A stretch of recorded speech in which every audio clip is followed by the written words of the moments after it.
everyone, it's Melody. Welcome back to my channel, or welcome to my channel if you are brand new. I have a very special guest today, and that is my daughter, Cayley. She was born June 21st on summer solstice. This is the first video I've made since she has arrived into the world. I had huge ambitions of making lots of videos at the very beginning, but I've had my hands full. So I always say there's no better time to start than now. So this is the start of my motherhood YouTube series. Aw, baby. She's a little bit fussy because it is her time to eat coming up in less than half hour. But say hi to YouTube. Let me lift you up higher so people can see you. I did a whole series of pregnancy videos, of wedding videos, and now on to the next chapter of my life with this sweetheart in my life. I'll be making lots of videos about motherhood. The first one that I want to make is one that is about a question that I get from practically every single person that I meet, from strangers, from friends and family members, and that is how well the baby is sleeping.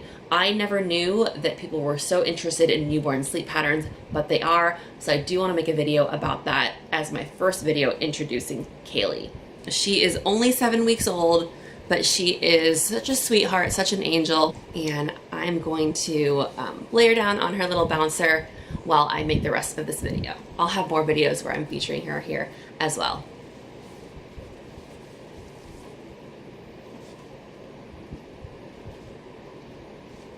All right, Cayley is resting in her bouncer. She might get a little bit fussy because she wants to eat, so I might have to stop the video and redo it. Those of you who are moms understand what I mean. Otherwise, let's get on to the rest of this video. First of all, if you are not subscribed, I would love to have you as a subscriber. Please go ahead and hit that subscribe button. I will be making a lot more exciting videos about my time with Cayley. I also plan to do more marketing tip videos because I do run a social media marketing company. So you probably noticed from this title that I have a newborn who has been sleeping through the night since 2 weeks old.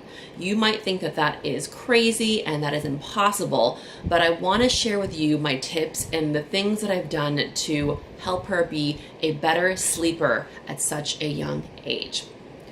I do want to preface that every single baby is different, so the tips that I'm sharing are just tips that have worked for our family.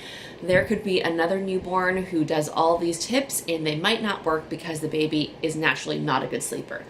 We got lucky to have a baby that was naturally a good sleeper, and her sleep has become enhanced from these tips I'm about to share, and I truly do believe that. If you are someone who is expecting, you probably are going to notice that people are going to dramatize how little sleep that you will get once the baby arrives.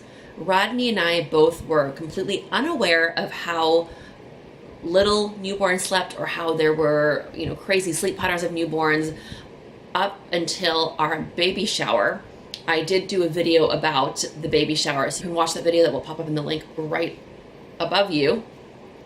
At our shower, we had these advice cards for people to write advice for parents to be, and all of the advice we got was about sleeping now because the baby is going to arrive and you're not going to sleep. And that was very challenging for me to listen to because as someone who was in her third trimester expecting, I was already getting very little sleep. Cayley, when she was in my womb, loved to kick all night long. So I would be up until, 2, sometimes 3 in the morning, and then get woken up at 5, 6 in the morning, and I wouldn't be able to fall back asleep. So I was getting very little sleep as someone who was in her third trimester. And people just said it's going to prepare you for when the baby arrives because you'll get even less sleep. So I didn't think too much about my sleep deprivation because I didn't think it was that bad based on how people told me it was going to get worse in this dramatization of lack of sleep. However, now that I've had her for 7 weeks, I'm here to say that not sleeping with a newborn does not have to be the case. She's been sleeping well since 2 weeks when our pediatrician said that we didn't have to wake her up for the middle of the night feedings anymore. At our 2-week appointment, the pediatrician said you didn't have to wake her up anymore because she has surpassed her birth weight. She was 7 pounds 6 ounces when born, dropped down to 7 pounds, and then went back up to beyond her birth weight at her 2-week appointment. If your doctor requests that you do wake the baby up because maybe the baby was a preemie, maybe the baby is underweight, then definitely listen to your doctor. But at 2 weeks, we were able to see the tips I'm going to give you start working in her sleep patterns and her sleeping through the night. With that said, I want to share the top 5 tips that we have used to help our baby sleep through the night. And here's how I define sleeping through the night. For a newborn, our pediatrician told us that it was 6 hours or more of sleep, meaning sleeping through the night. Cayley does anywhere between 6 to 9 hours of uninterrupted sleep a night. This doesn't count the time we wake her up for a dream feed. Because we do wake her up for a feed at midnight, I do not count that time. So I count the time from after she goes to sleep from her dream feed at midnight until when she wakes up. And again, she wakes up anywhere between 6 a.m. to 9 a.m. almost every single morning. Let's get into the tips, and I'm excited to share them with you because they have really worked for our family to help us sleep better. And we both are self-employed and we work pretty much full-time. I'm getting back into working full-time. Rodney has worked full-time from the beginning. So it is imperative that we get sleep to be able to get things done throughout the day. The number 1 tip that I have is to have a routine for your baby. A lot of people are going to be against this and will tell you that the baby, when they're newborns, are too young for a routine. However, we absolutely have a routine for Cayley that helps us manage our time better and helps her be able to regulate her day and know when she's going to eat versus when she needs to sleep. So the routine is something we started from day 1 when bringing her back from the hospital. We started off with a very structured nighttime routine, and then we added on, as she got older, a morning routine, and then continued to add on a routine throughout the day. I will do a separate video on what her nighttime and what her morning routines and throughout the day routines are. But just to give you a quick idea of our nighttime routine, because this is the thing that helps her sleep really well throughout the night, is that we make it very clear at night that it is nighttime. It is time for bed. There's nothing going on and there's no reason for you to be up. So at 9 o'clock, we start to put her down for bed by reading her a bedtime story, by getting her cleaned up, and getting her into that state of being sleepy and relaxing and spending the rest of the night sleeping through the night. So a routine is key, and again, that is the absolute thing that has helped us let her sleep through the night. The number 2 thing after her routine is that she always goes to sleep on a full stomach. If a baby has a full stomach, they're less likely to wake up in the middle of the night to want to snack and want to have more food, milk or formula or whatever you're feeding your baby, because they have a full stomach. So from the very beginning, we started making sure that Cayley would go to sleep on a full stomach. When they first come home from the hospital, there is not much you can do because they are so new. They're getting adjusted into the world. You're getting adjusted to having them with you. But one thing that you can do is to try to feed your baby until they have a full stomach. Something that I do when I am nursing her, if she comes off and decides that she's had enough, I will always look for an opportunity to put her back on and to see if she wants a little bit more food, because sometimes they fall asleep while nursing, but they're not necessarily full, they just fall asleep. So making sure that every time she feeds, she's a full stomach is another thing that we do to help her sleep through the night. Now, at 9 p.m. when we do her nighttime routine, that includes me physically nursing her. Okay, and then after that 9 p.m. feed, we kind of put her down to relax and to be drowsy. Sometimes she sleeps, sometimes she's kind of half awake. And then at midnight, Rodney feeds her a bottle of my milk to ensure that she's getting a full feeding. Sometimes it is hard to judge how much the baby's getting when you are nursing versus bottle feeding. We call this a dream feed because she's pretty much asleep by then. She's kind of drowsy and sometimes she's fully asleep. We give her this bottle at night and we keep her asleep, meaning we do not turn on any lights, we do not talk to her, we do not interact with her, we do not give her any reason to be up in the middle of the night other than to fill her stomach. After after that bottle, we put her right to sleep. We do not change her diaper after the bottle. We change her diaper before the bottle because we don't want the diaper change to wake her up, unless we know for sure that she has had an explosion or that she really needs another diaper change. I always do want to put in a disclaimer that some babies might have issues with eating that much at once. There might be issues with them not taking a bottle or not being able to breastfeed. So these are things to do if the baby is able to do them.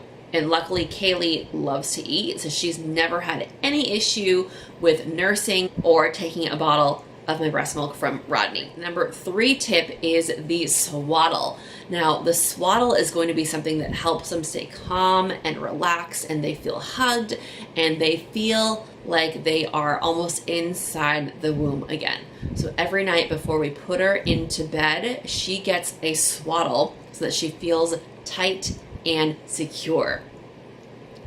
The 2 swaddles that have worked really well for us, and we've tried different ones. We've tried just wrapping her in the muslin blankets, and those are great for other things, but they're not great for keeping her super tight and swaddled at night because she can move around. The 2 swaddles that have worked really well for our family are called the Womb Bee swaddle.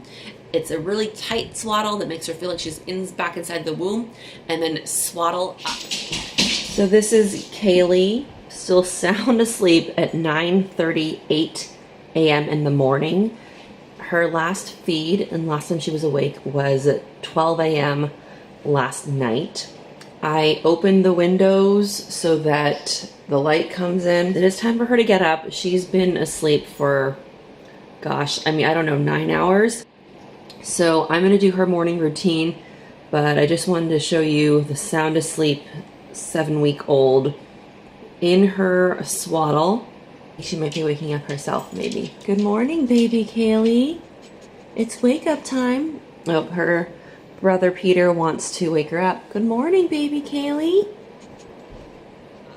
Swaddle up swaddle is similar to the Womb Bee, and it's really tight, but it has a little bit more room for their arms so they can kind of move them up and stay lifted up. Those are the 2 swaddles that have worked really well for us. I will put a link in the description so you can check them out.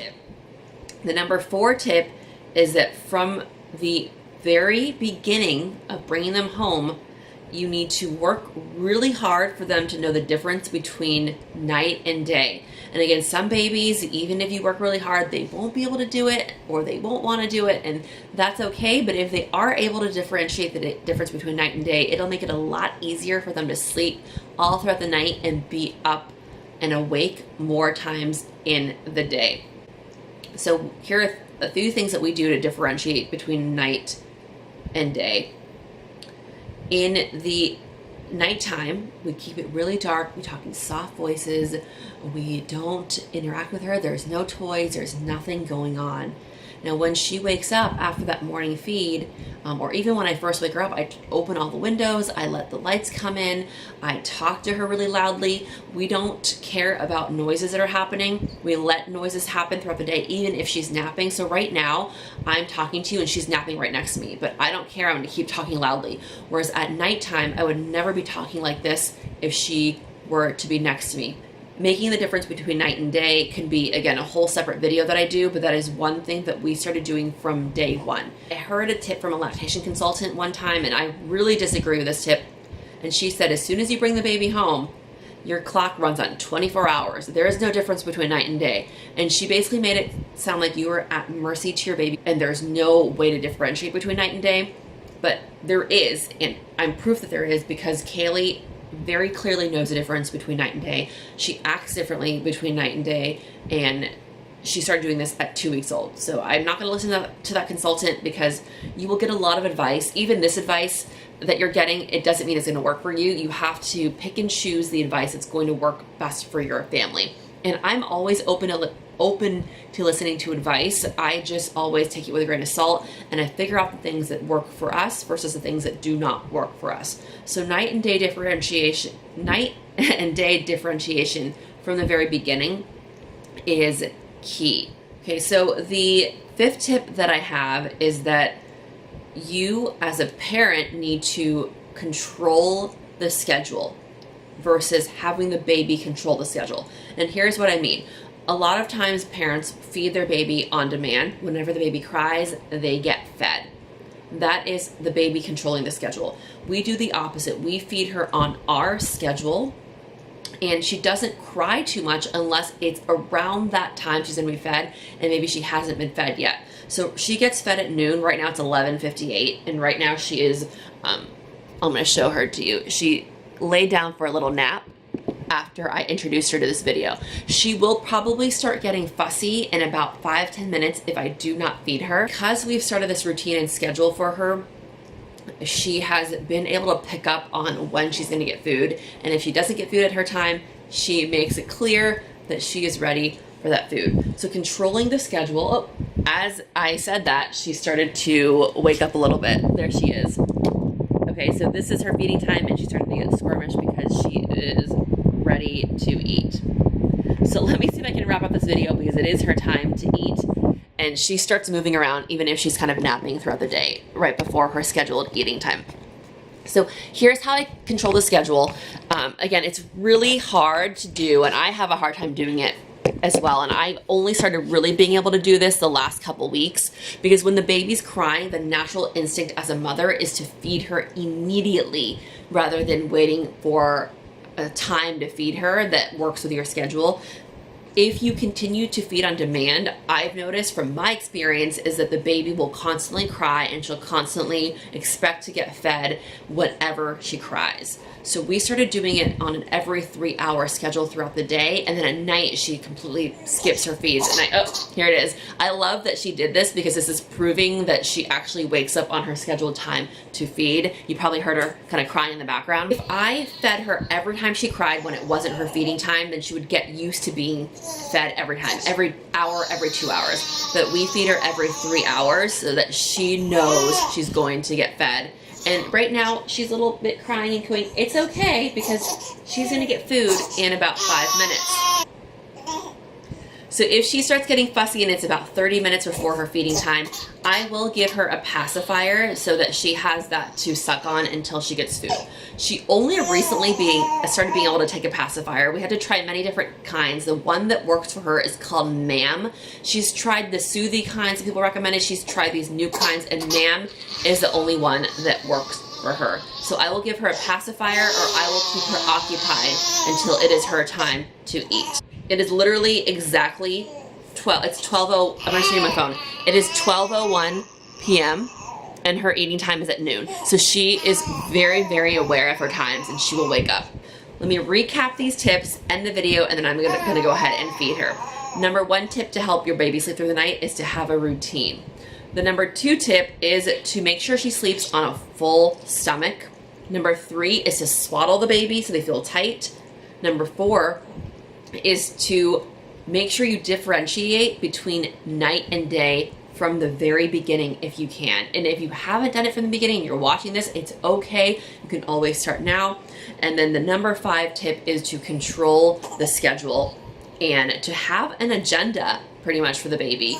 We do, and it works for us. And again, I know a lot of parents will say that that is crazy. It's insane for someone so young. She was 2 weeks old when we started this, but it really does work for us. And we really truly do have a baby that sleeps anywhere between 6 to 9 hours every single night since she was 2 weeks old, minus a couple times when she was having growth spurts, because those things will happen. The baby might get sick. So I would say 6 out of 7 nights a week she sleeps throughout the entire night. And who knows, things might change. I heard there's a sleep regression coming at 4 months old. But for now, I'm able to give these tips as a new mom who's had a newborn baby sleep through the night from 2 weeks until over 7 weeks old. So that's where my advice is coming from. Anything can change or happen after this video, and maybe I'll be doing another video about how she doesn't sleep anymore. But between 2 to 7 weeks, that is how our family has been able to sleep through the night and have our baby sleep through the night. So thank you so much for watching this video. I'm really excited to be able to come back and do videos for you here on YouTube and now do them on motherhood.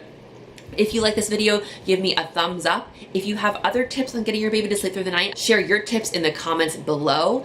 And if you do any of these tips and use any of them, let me know below as well. And let me know if they work for you, because again, I know that not everything works for everyone, and we are fully aware of that. So I'm just happy to share what's worked for our family. All right, everyone, thanks so much for watching. Make sure you hit that subscribe button, and we will see you in the next one. I'm gonna have Cayley say goodbye to you as well. She kind of calmed down a little bit because she knew she's gonna get her food. But as you can see, she's awake, and she is self-soothing herself with her thumb right now because I did not have a pacifier to give her. But she doesn't do that for very long. She's gonna do it until she gets her food. All right, so Cayley's going to get fed soon. You heard her at 12 p.m. kind of squirm because she knew it was her time. It is at 12:05 p.m. right now. I'm about to end this video. Oh, you know what? I want to show you this video of her real quick. This is my favorite photo. This is my favorite photo of her when she was just a few days old. I love this photo so much. She's grown so much since I have had her. She's wearing these magnetic pajamas that she borrowed from her friend Lila. We wanted to try them out, and they're these really cool pajamas that just slip right on. And she's a little watermelon hat, and I call her my little fruit cup in this photo. So it is 12:05 p.m. I'm going to end this video. Again, this is real time that I'm filming this, that you heard her cry exactly at 12 p.m. and then you heard her calm down. These tips not only help me have a sleeping baby, but they help me have a baby that is not as fussy in the day because she does have a schedule. Thank you so much for watching the video, and I will talk to you next time. Bye-bye.